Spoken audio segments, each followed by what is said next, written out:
الحمد للہ رب العالمین والصلاة والسلام علی نبینا محمد وعلی آلہ وصحبہ اجمعین۔ اللہ کے فضل و کرم سے ماہ رمضان آیا چاہتا ہے، وہ رمضان جس کے بارے میں اللہ رب العزت ارشاد فرماتے ہیں شہر رمضان الذی انزل فیہ القرآن، کہ اللہ رب العزت نے نزول قرآن کے لیے جس مہینے کا انتخاب کیا وہ رمضان کا مہینہ ہے۔ وہ مہینہ آ رہا ہے جس مہینے میں شب قدر ہوتی ہے۔ وہ شب قدر جس کے بارے میں اللہ رب العزت ارشاد فرماتے ہیں وما ادراک ما لیلۃ القدر، کہ آپ لوگوں کو کیا معلوم کہ شب قدر کیا ہے۔ تو یہ عظیم رات جو اس قدر اہمیت کی حامل ہے کہ اللہ رب العزت فرما رہے ہیں کہ تم اس رات کی اہمیت کو صحیح معنوں میں سمجھ نہیں سکتے، یہ رات بھی ماہ رمضان میں ہوتی ہے۔ رمضان کا مہینہ وہ مہینہ ہے جس میں نبی علیہ الصلوۃ والسلام اعتکاف کیا کرتے تھے، جم کر اللہ رب العزت کی عبادت کرتے تھے۔ یہ وہ مہینہ ہے جس کے آخری عشرے میں نبی علیہ الصلوۃ والسلام اپنے گھر والوں کو عبادت کے لیے جگائے رکھتے۔ اس مہینے میں نبی صلی اللہ علیہ وسلم قرآن کریم کے دور کا اہتمام کیا کرتے تھے۔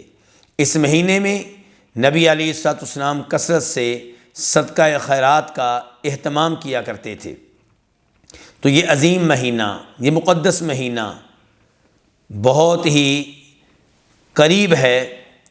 اب دیکھنا یہ ہے کہ ہم نے اس مہینے کا استقبال کیسے کرنا ہے، ہم نے اس مہینے کی تیاری کے طور پہ کیا کچھ کرنا ہے۔ پہلے نمبر پہ میری گزارش یہ ہے کہ ہم اللہ رب العزت سے یہ دعا کریں کہ اللہ رب العزت یہ مقدس مہینہ، یہ عظیم مہینہ ہمیں پانے کی توفیق عنایت فرمائے، اور اس حال میں اللہ رب العزت ہمیں یہ مہینہ پانے کی توفیق دے کہ ہم صحت کی حالت میں ہوں، عافیت کی حالت میں ہوں، روزے رکھ سکتے ہوں، تلاوت کر سکتے ہوں۔ دوسرے نمبر پہ اس مہینے کی تیاری کے طور پہ ایسی مجالس کا، ایسے دروس کا انعقاد کرنا چاہیے جن میں رمضان کے احکام سیکھے جائیں اور سکھائے جائیں۔ روزوں کے احکام، روزوں کے مسائل سیکھے جائیں اور سکھائے جائیں، لوگوں کو معلوم ہو، ہمیں معلوم ہو کہ رمضان کے مہینے میں روزے رکھیں گے تو روزے رکھنے کے آداب کیا ہے، کن کن چیزوں سے روزہ باطل ہو جاتا ہے، اور روزے کا آغاز کس وقت سے ہوتا ہے، اختتام کب ہوتا ہے، اور سحری میں کن چیزوں کا اہتمام کرنا سنت ہے، اور افطاری میں کن چیزوں کا اہتمام کرنا سنت ہے۔ اس قسم کے احکام اور مسائل، ان کا اہتمام رمضان کے مہینے سے پہلے ہو جائے تو بہت اچھی بات ہے۔ تیسرے نمبر پہ میں یہ گزارش کرنا چاہوں گا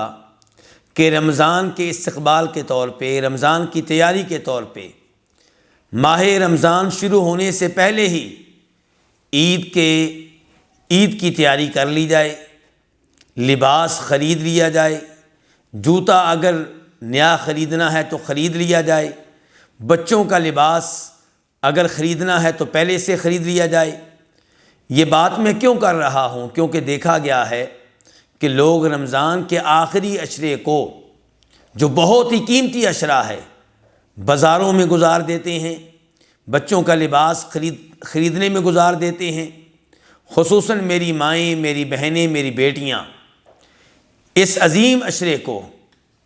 اعتکاف کی بجائے، قرآن کے ساتھ گزارنے کی بجائے،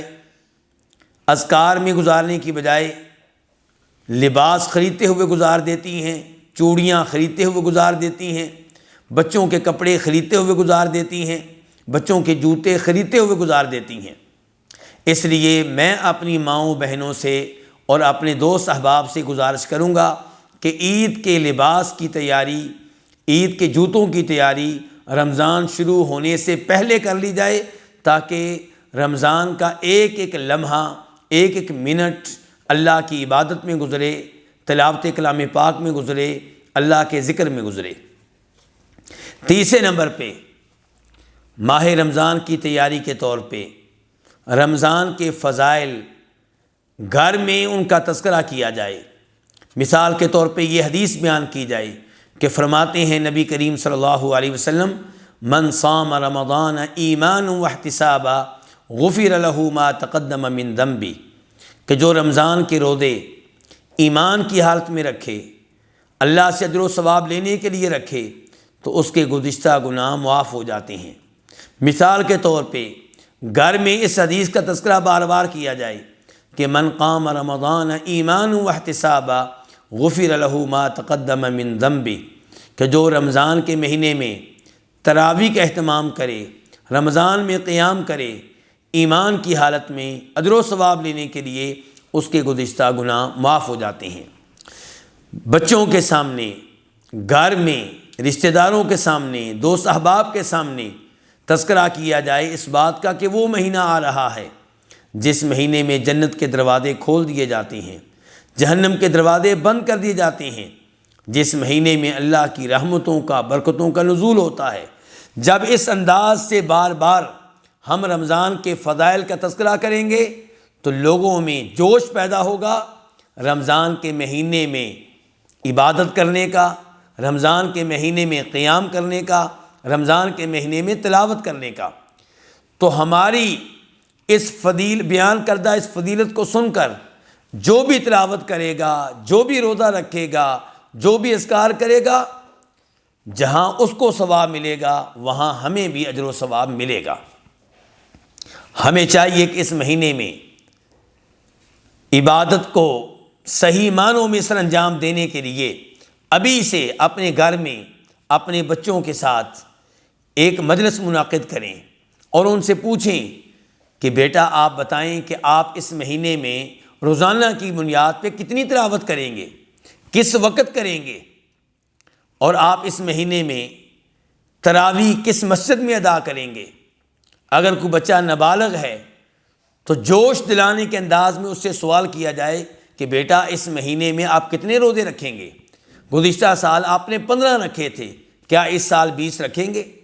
گزشتہ سال آپ نے ایک بار تلاوت میں قرآن کریم ختم کیا تھا، اس بار آپ کتنی بار قرآن کریم تلاوت میں ختم کریں گے؟ تو جب اس انداز سے ہم بچوں کے ساتھ گفتگو کریں گے تو بچوں میں بھی جذبہ پیدا ہوگا رمضان کے فضائل کو پانے کا اور رمضان کی رحمتوں اور برکتوں کو سمیٹنے کا۔ رمضان کی تیاری کے طور پہ ہمیں چاہیے کہ ہم ابھی سے ان لوگوں تک افطاری کا سامان پہنچا دیں جن تک ہم پہنچانا چاہتے ہیں۔ ہم سب جانتے ہیں کہ اگر ہم کسی بھائی کو رمضان میں افطاری کرائیں گے تو جتنا روزہ رکھنے کا اسے ثواب ملے گا، ہمیں بھی ثواب ملے گا۔ اس لیے ابھی سے افطاری کرانے کا سامان، مثال کے طور پہ کھجوریں اور دیگر اشیاء، ہم ان رشتہ داروں تک، ان فقیروں تک، ان مسکینوں تک، ان محلہ داروں تک، پڑوسیوں تک پہنچا دیں جن تک ہم پہنچانا چاہتے ہیں۔ اس کے کئی فوائد ہوں گے۔ نمبر 1، ان پڑوسیوں کو، رشتہ داروں کو، دوستوں کو احساس ہوگا کہ رمضان کی تیاری ہم بھی ابھی سے کریں، ہم بھی رمضان کے بارے میں سوچیں، ہم بھی ابھی سے رمضان میں کتنی عبادت کرنی ہے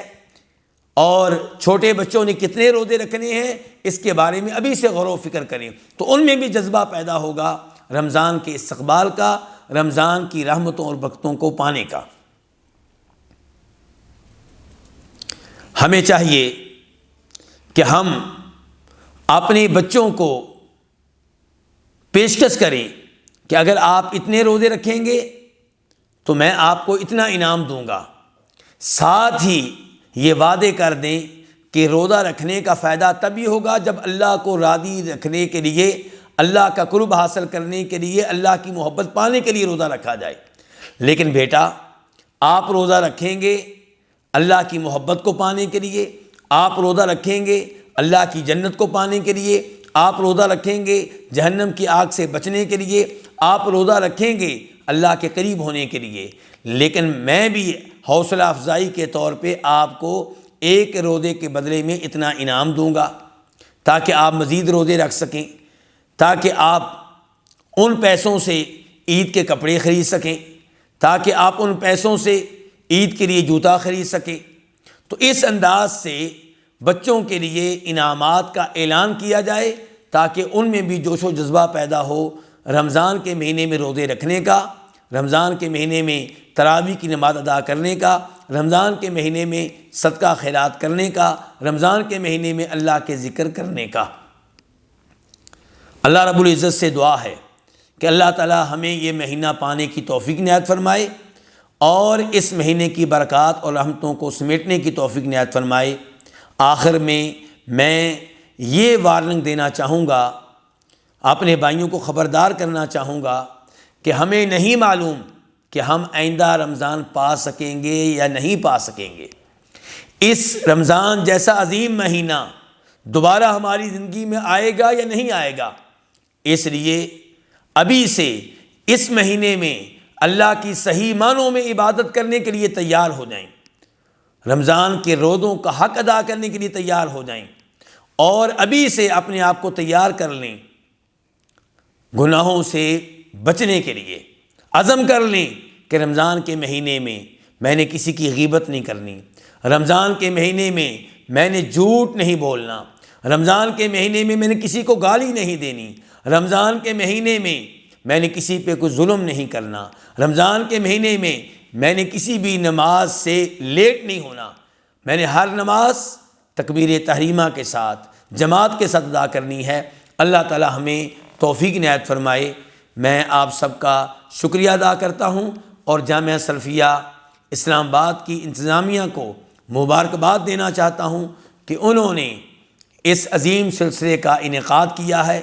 اور وہ چاہتے ہیں کہ لوگ ابھی سے رمضان کے مہینے کے فضائل کو پانے کے لیے تیار ہو جائیں، مستعد ہو جائیں۔ یہ بہت ہی اچھی کاوش ہے، بہت ہی اچھی محنت ہے۔ اللہ تعالیٰ اس پہ استقامت عنایت فرمائے۔ وآخر دعوانا الحمد للہ رب العالمین۔